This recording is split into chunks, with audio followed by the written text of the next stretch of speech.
the drivers, the Nancy Pelosi's, the Chuck Schumers, the Barack Obamas. Barack Obama, he wasn't outwardly extreme, but everything he did was geared toward establishing a quasi-socialistic system. You know, he was the opposite of Donald Trump. Trump's bombastic, he's emotional. Barack Obama was unemotional, passive-aggressive, but his agenda was far left, and the economy suffered for it. That's why no job expansion, taxes like up to here, working Americans can't pay their health care premiums. That was all that socialism stuff that strangled the economy and prevented expansion. I mean, Jamie Dimon, the CEO of what? Some big bank. He flat out said, look, we could have an economy that's much, much stronger if we would just unleash it. And that's why this tax cut thing is so important. And if the Republicans can't get that done, talk about cynicism. You know, after last week, and many Republicans are just saying, look, what's the matter with my party? And that's a good question. What's the matter with the Republican Party? I'm a independent, okay? And, you know, I'm looking at these Democratic senators going, I'm looking at these Republican senators going, what's wrong with you? You know, Ronald Reagan said it best. You get 75% of what you want, you take it. Lincoln knew that. Washington knew that. You know, powerful leaders, good, forward-thinking leaders say, I'll take the 75% now and I'll get the rest later. You know, kicking that thing down and letting Obamacare stay in place, crazy. Okay, so there's a lot of cynicism, you know, and now I'm getting letters from people who agree with Dennis Miller that it's over. The country's never going to come back. I don't really believe that. I think it's damaged. The country's damaged. I think that academia is crazy. High schools and colleges training younger people to be zombies, politically correct zombies. That's going to be hard to reverse, but it's doable if the culture changes. It's doable. Now, a lot of people stepping up. There's a machine, a smear machine. Cheryl Atkinson writes about it in her book, The Smear, that goes after people like me who stand up to it. It's intense. And I understand where Miller's come from. But if you don't understand it, if you haven't heard it, I talked with him yesterday, and here it is.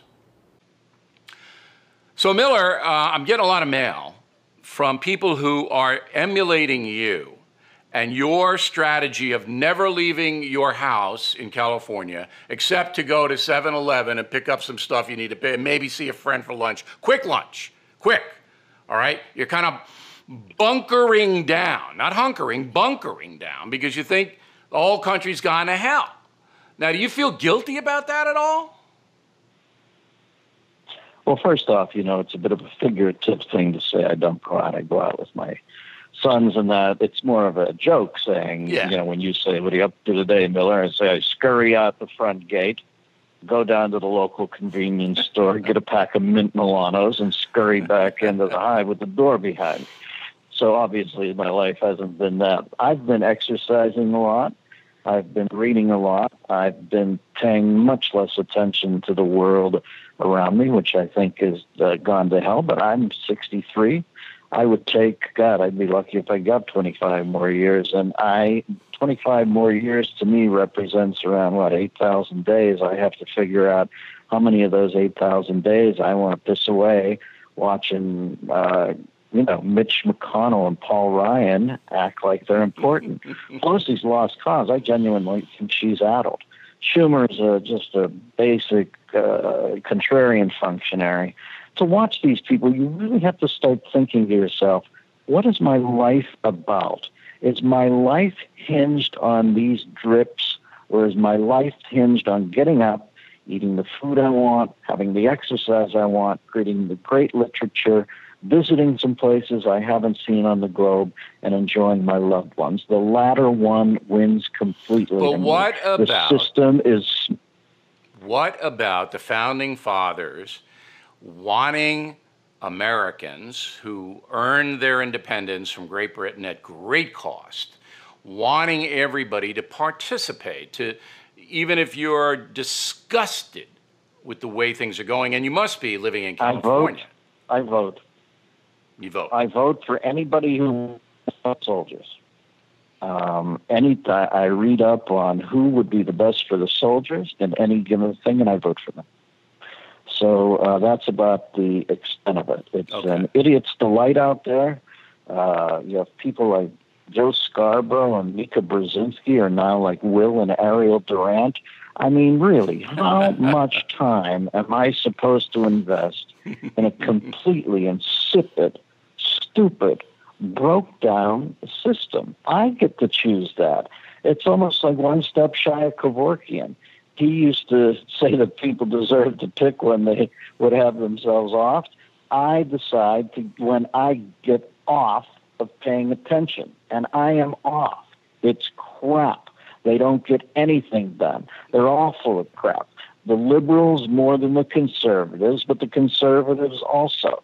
Trump is a nice try. They threw somebody in there as a complete free agent. I thought he would bust it up completely and just flip the whole table, Pharisees out. He hasn't. You can see he likes to be liked too. I give him credit for some of the things he's done.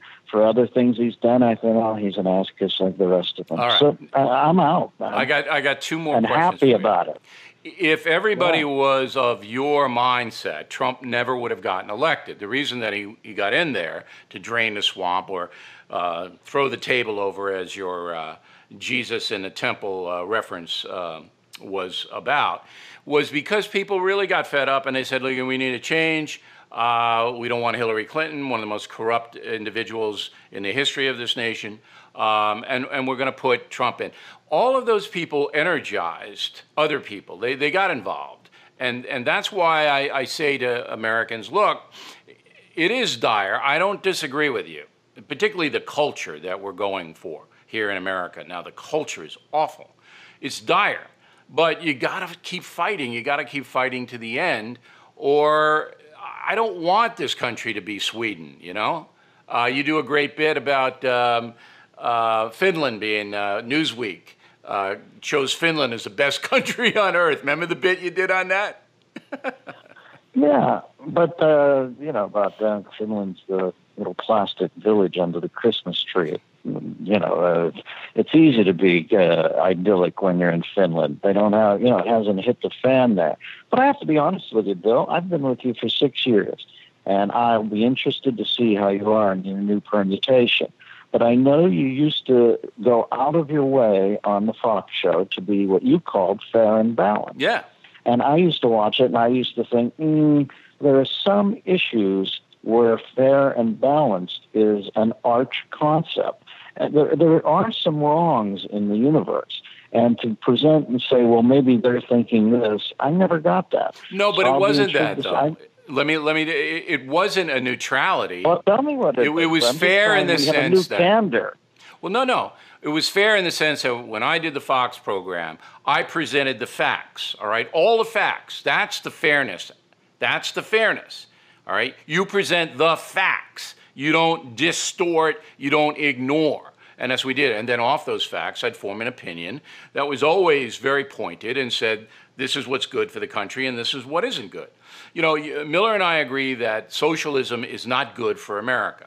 And there's no doubt that that's what the Democrat-Republican brawl is all about. The Democratic Party wants to take us into a socialist world.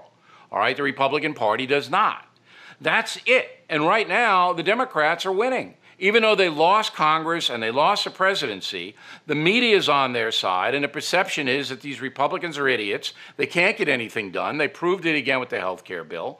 But I still think that people should engage and should show their outrage. You do. You do. You show it on these podcasts. You show it on TV when I see you there. You show it in the O'Reilly Miller shows. You're teed off about what's happened to your country because you love your country. And the next time I'll be teed off is when I talk to you again and we talk about it.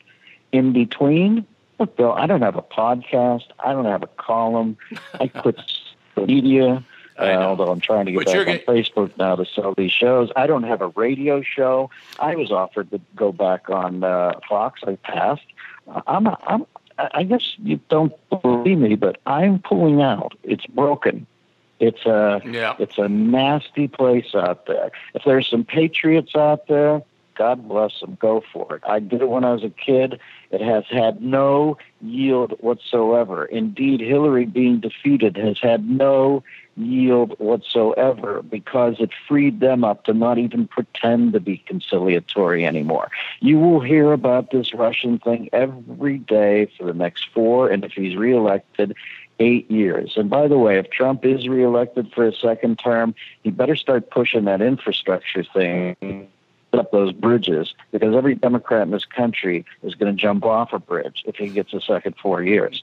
But the fact is, I don't think it is fixable. I think it's crap. I think it would take something cosmic that I don't even want to imagine out loud because people would say I was a nutcase.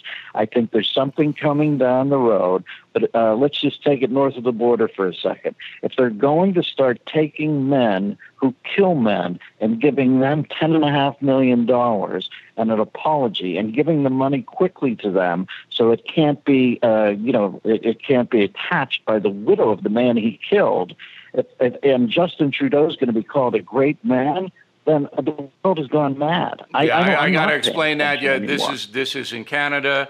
There was a guy held in Guantanamo Bay who confessed to killing an American, who was a terrorist, who was in Bin Laden's compound.